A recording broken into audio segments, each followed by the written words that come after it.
Hello guys, welcome back to the new videos of Coding Pie. In this video I am gonna show you that how you can build digit recognition system using neural network. In this project you will learn about how to implement deep neural network on top of MNIST dataset. So without wasting time, let's get started. So first thing first, what you need to do, just install all the required libraries, which include TensorFlow, Gradio, Matplotlib, NumPy and Pillow. In my case it is already installed, so it says requirement already satisfied. Now here as you can see, I successfully installed all the required files. Now quickly move on to the next step, where I used to import all the libraries. Now here as you can see, I used to import TensorFlow and Keras for building and training the deep learning model. So from tensorflow.keras.layers I used to import convolutional, max pooling, flatten, dense and dropout layers. And if we're gonna talk about it, what convolutional layer really is, it's a filter that slide over image and detect pattern, which include age, texture or shape. Next is max pooling layer. The main purpose of this layer is to reduce the size of an image, and this is helpful to reduce the computation time. Next one is flatten layer.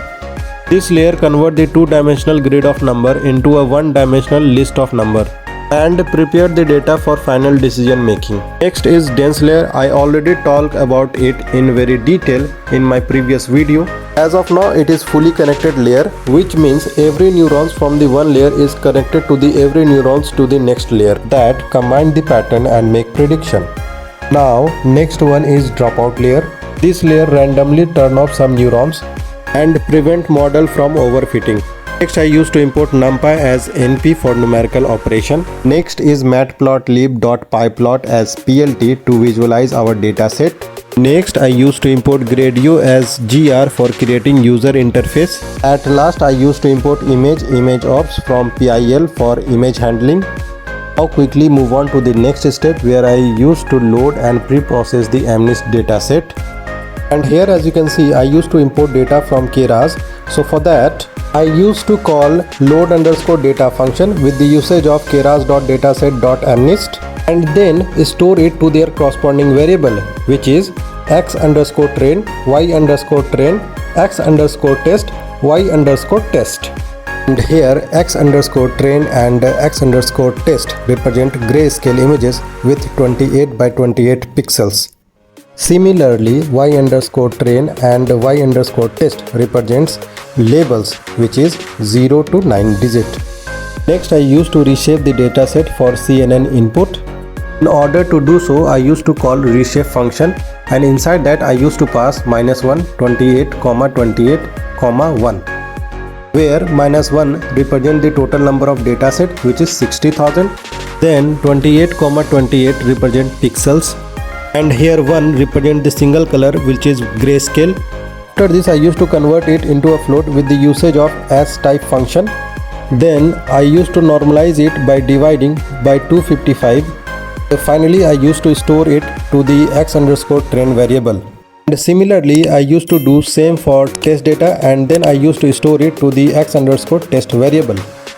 Next I used to convert the label into one hot encoded vector, because the model output layer predict the probabilities for each 10 classes. So in order to do so, from keras.utils I used to call to_categorical function, where I used to pass y_train with 10 labels. Then I used to store it to their corresponding variable, that is y_train, and as well as I used to do same with y_test data. Now quickly I used to run the code and move on to the next step, which is visualize the sampled images. And here as you can see, first I define a variable called figure and axis, whereas axis represent a list of 10 subplot, and I used to call plt.subplot function that will create a blank canvas with 1 row and 10 column. And I also pass figure size with 10 unit wide and 2 unit tall. Then with the usage of for loop I used to iterate image up to 10 times. And with the usage of axis with index I used to call IAmShow function, where I used to pass x_train with index I dot reshape, where I pass 28 by 28 pixel with CMap equal to gray. Next axis with index I dot axis I used to pass off.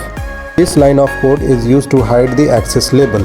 And with the usage of plot function, I used to show the final plot. I include this step intentionally for two purposes. First, to visualize the dataset. Second, you have to notice one thing over here. My model is going to be trained on image with black background with white pin color. So it requires inversion before feeding it. Now quickly move on to the next step where I used to build the CNN model. So first thing first, I used to define a variable called model. Then from Keras, I used to import sequential approach. I used to pass all kind of neural layer. And if we talk about first layer, that is convolutional neural layer, this layer basically extract feature from the images. Here I define 32 filter with 3x3 pixels. For input underscore shape equal to 28 by 28 pixels with one color channel. I also mentioned that activation function is ReLU. And if we're gonna talk about it, ReLU as activation function knows that when to fire neuron or when not to fire neuron. This thing I already explained it in detail in my previous video. Next is max pooling layer. This layer reduces the size of the image while keeping the important features. And here I used to pass 2x2 maximum value for every grid. That will reduce the image size by half. That is 14 by 14 with one color. Now in next convolutional neural layer, I used to increase the number of filter with same kernel and same activation function. Don't worry about the word kernel because 3x3 pixels together called as kernel.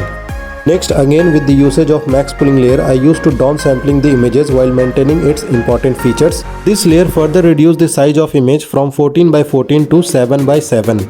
Next is flatten layer where I used to convert two-dimensional grid of number into one-dimensional list. So if you're gonna multiply it 7 by 7 by 64, you will get 3136 number. So this number is required before feeding data into the dense layer. And next is dense layer, which is fully connected layer where I used to pass 128 neurons with activation function ReLU, and this layer combined all the detected patterns and act as a brain that interpret features for classification. The next one is dropout layer, and here as you can see I used to pass 0.5 which indicate 50% of neuron. This is quite important layer because this is randomly turn off 50% of neuron during training and prevent model from overfitting.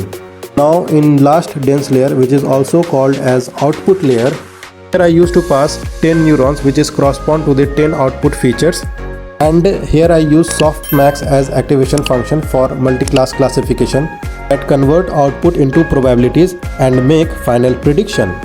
Now quickly I used to run the code and move on to the next step. This is step 5 where I used to compile and train the model. Now with the usage of model.compile function, where I used to pass Adam as optimizer, which is an algorithm that adjusts the model weight and minimize the error during training.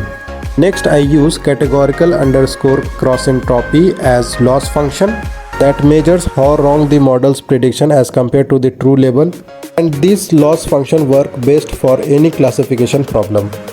Next I also define the type of matrix, that is accuracy, which track the percentage of correct prediction during training.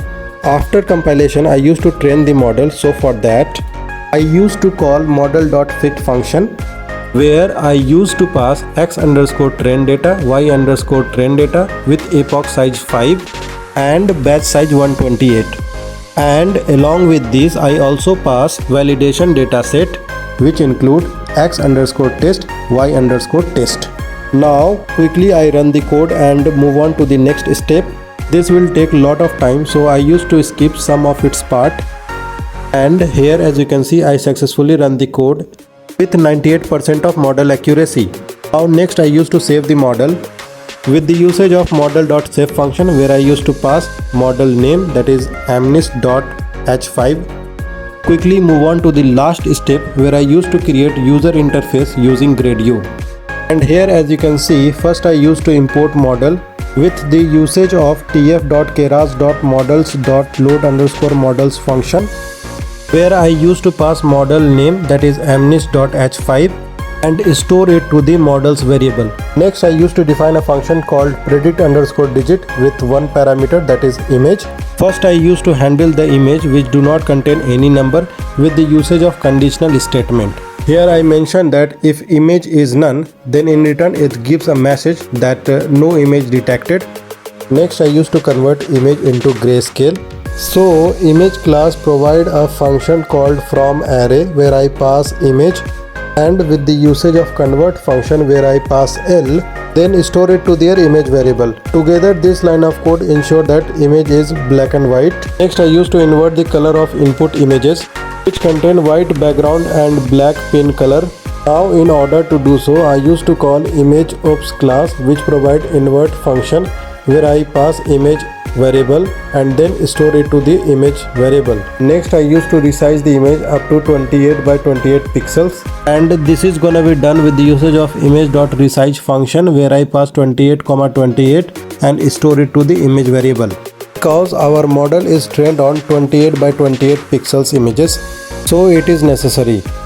Now finally I used to convert an image into an array with the usage of numpy and store it to the image variable again. Then after I used to normalize the number by dividing 255 after converting it into a float number. Then I used to store it to the image variable. Now finally, in order to predict the digit, first I used to define a variable called prediction. Then I call model.predict function where I pass image variable. Next with the usage of np.argmax function where I pass prediction variable. So argmax function picks the digit with their highest probability and store it to the digit variable. Now at last in return statement I used to print out the predicted digit. Now finally I come to the last step where I used to create user interface with the usage of Gradio. This is quite easy and simple step. So quickly I used to run the code. As soon as I run the code I will get the public URL. After clicking on it I will redirect to the public user interface. And here as you can see there is a title that is upload a number below with 2 boxes and 1 predict button. The first one is used to upload an image and the another one is used for prediction purpose. Then quickly I used to upload an image, and as soon as I click on predict button I will got the result in prediction box. So this is how you can build handwritten digit recognition system using neural network. I hope this video is informative. Please do like, share and subscribe for more upcoming projects.